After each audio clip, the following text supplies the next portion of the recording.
Developing closer to home tonight, we're getting our first look at the Polk County deputy who investigators say made threats against the FBI. Polk County Sheriff Grady Judd saying it was critical they arrested Peter Hanine before tomorrow's presidential inauguration.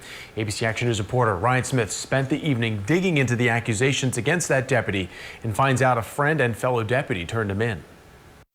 This right here is Peter Hanine, and after 6 years with the sheriff's office, he now finds himself on the other side of the law.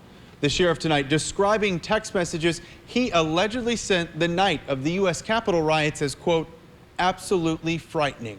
Need to make the streets of D.C. run red with blood of the tyrants. Text messages outline several violent threats allegedly sent by Polk County Deputy Peter Hanine. Investigators say Hanine was fired up watching the violent riots play out at the U.S. Capitol. Texting should have drugged those tyrants out into the streets and executed them, sick of the corruption. And there's a line.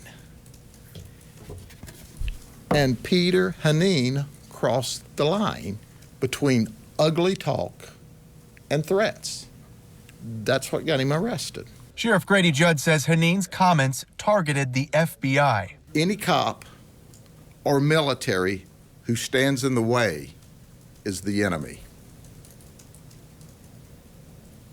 End quote. Tonight, Polk County investigators are searching the deputy's home, reviewing his social media accounts. This comes as D.C. is on high alert. The National Guard sidelining a dozen service members ahead of Inauguration Day. Tonight, the sheriff praising another deputy who notified them about the messages, calling him a hero. I tell my deputies that doing what's right's not always easy, but it's always right.